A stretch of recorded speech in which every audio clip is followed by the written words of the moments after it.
Welcome back to the Deep Dive. Today, we're looking at a really powerful stack of sources about one of Rome's most, well, uncompromising figures, Thrasea Paetus, a wealthy senator, noble background, but he became known entirely for just refusing to bend to tyranny. Yeah, a Stoic who basically drew a line in the sand when everyone else was, finding ways to go along with things. And that refusal, that's really the core of what we want to unpack today, isn't it? Exactly. We're digging into the Stoic ideas that essentially set him on a collision course with Emperor Nero. This isn't just dry history, it's almost like a morality play. Right. It shows why Thrasea is still kind of a watchword for courage. While Nero is, well, Nero, the go-to example for corruption and, frankly, evil. Okay, so let's set the scene a bit. Thrasea, born around 14 AD in Padua. He's got the background, noble family, training in rhetoric law. Everything Rome should have valued in a leader. But the key difference, the sources suggest, was this dedication to something bigger than just politics. Principled living, they call it. He seems almost out of time, like he belonged in the old republic, not Nero's empire. And how did he cultivate that? It wasn't just abstract. No, apparently he had this really deep connection to the republic's past. Figures like Cato the Younger weren't just historical nerds to him. The sources say they were almost alive and real to him. Wow, like he was in dialogue with them. In a philosophical sense, yeah. Think about Seneca's advice. He told people serious about living well to choose themselves a Cato. Like a moral measuring stick. Precisely. And Thrasea did exactly that. He literally chose Cato the Younger, Caesar's great opponent, as his guide. He even wrote a book about him, using the dead to navigate the present. And he wasn't doing this alone in a vacuum, right? His house was a meeting place. Oh yeah, very much so. His home in Rome became this hub, kind of like the old Scipionic circle. You had poets, philosophers, politicians. Seneca was there, his own son-in-law, Helvidius Priscus. What were they talking about? Just philosophy? Virtue, duty, sure, but also, pointedly, the worrying state of affairs under the emperors. It was an intellectual resistance circle, in a way. And that Stoic steel, it ran in the family too. His wife's family. Yeah. Story there. A powerful one. His mother-in-law, Arria. Back in 42 AD, Emperor Claudius ordered her husband to commit suicide. He hesitated. So what did she do? She stabbed herself first, handed him the dagger, and said, basically, see, it doesn't hurt. Good grief. What a legacy. Exactly. Imagine growing up with that story, that example of absolute fortitude. How could you possibly compromise with someone like Nero after that? It makes his later actions seem almost inevitable. The bar was set incredibly high. That family understood the cost of integrity. So, okay, Thrasea enters the Senate. What does he do? He immediately starts acting like those heroes he admired. Right, like Rutilius Rufus, like Cato. He uses his position to go after corrupt governors, taking up cases of extortion. And we have specifics. We do, 57 AD. He throws his full weight behind the case against Cassius Capito, the ex-governor of Cilicia. And Capito was bad news. Oh, yeah. Described as stained with much wickedness. Basically saw corruption as a perk of the job. Thrasea gets him convicted, stripped of his senatorial rank. Looks like justice served. For a minute, maybe. But this is Nero's Rome we're talking about. Exactly. And the punchline is, Capito gets his rank restored just a few years later. Ugh. So much for that. It shows the system was already decaying. Pretty much. Integrity was becoming a problem, not a solution.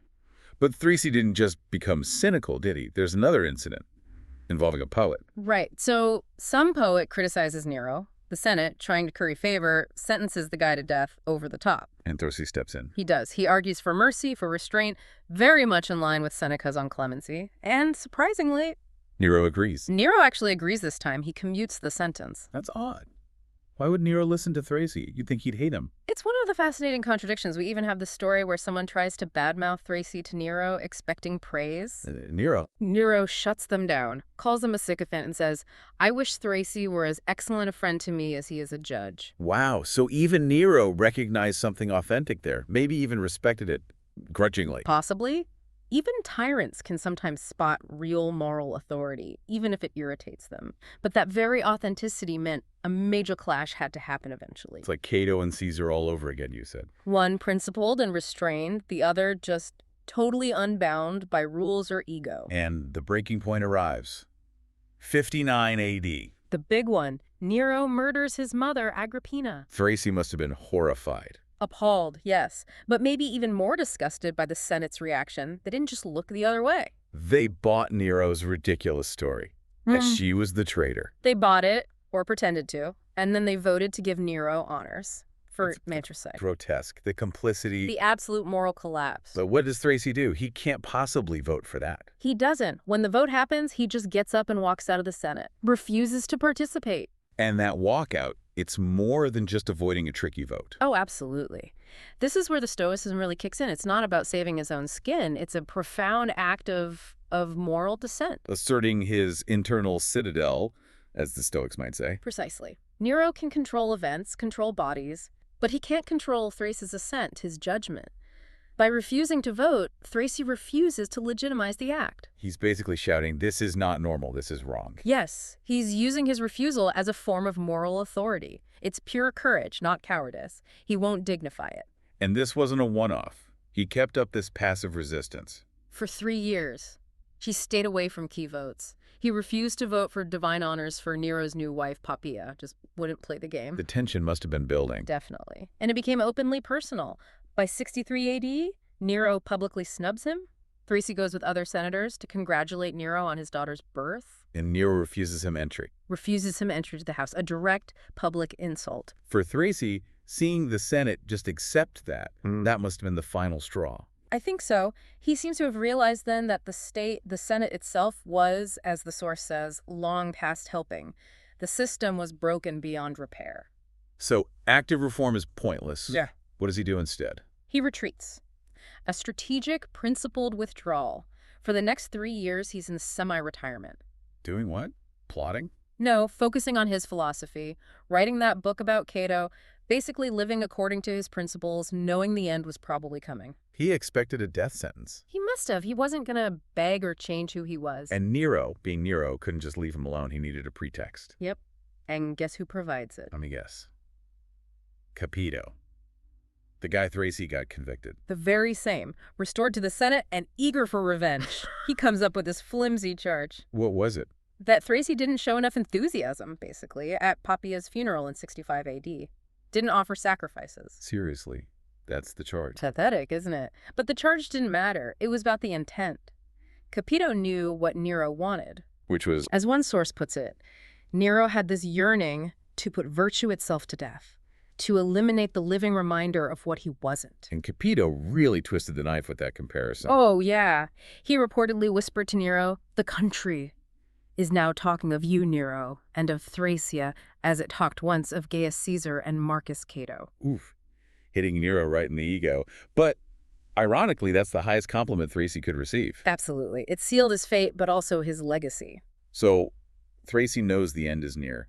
How does he face it? Does he try to fight the charge? In a way, his defiance was magnificent. He didn't hide. He wrote directly to Nero, Saying what? demanding to know the specific charges, demanding the right to defend himself in the Senate, total defiant independence of the guiltless man, no cowering, no begging. But the Senate was a lost cause by then. Completely. They dutifully voted to condemn him to death. They also exiled his son-in-law, Helvidius Priscus. And there was that moment with Earlinus Rusticus. Another Stoic. Yes, a younger tribune. Rusticus offered to use his veto power to block the Senate's decree.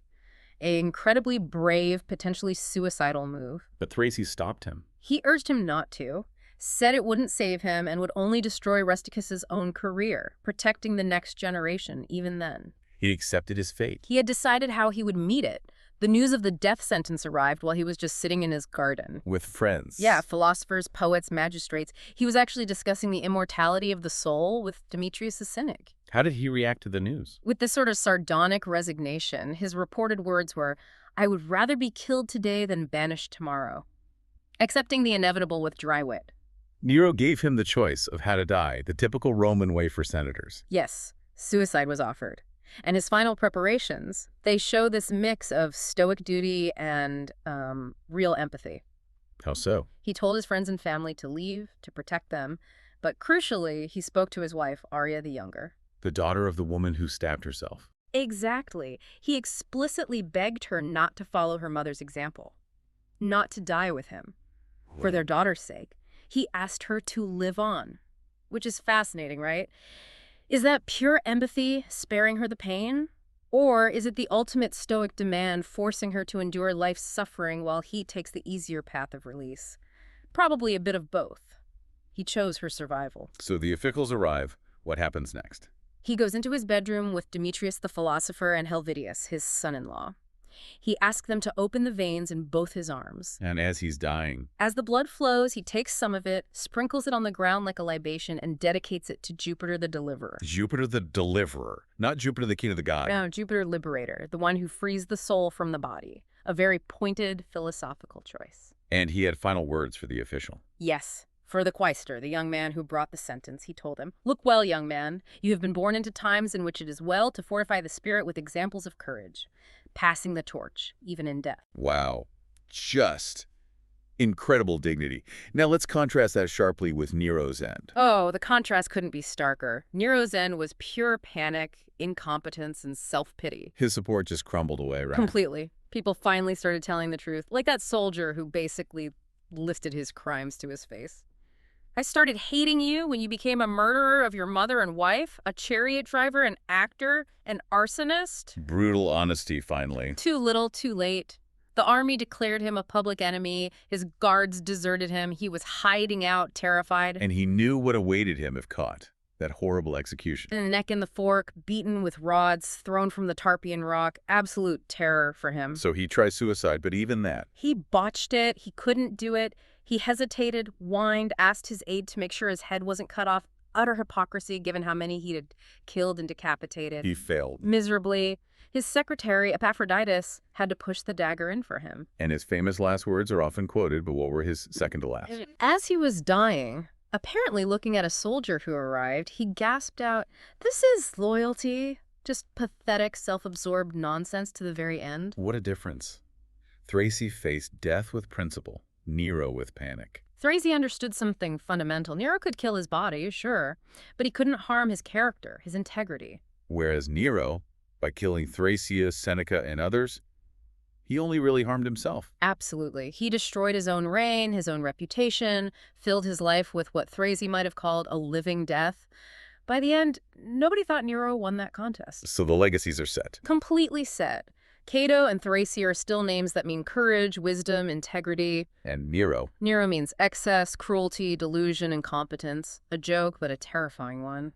Thrasea proved that real power, real authority can come from just saying no. Exactly. That definitive act of refusal. He couldn't win politically. He couldn't reform Rome. But he controlled his response. He controlled his exit. He showed that maybe the most powerful stand, when facing defeat, is choosing how you face it. Precisely. Yeah. Making sure your end serves as that example of courage he talked about. It leaves you thinking, doesn't it? About when compromise becomes complicity, and when the only honorable path left is simply to refuse, no matter the cost. What does that kind of integrity demand from us even now?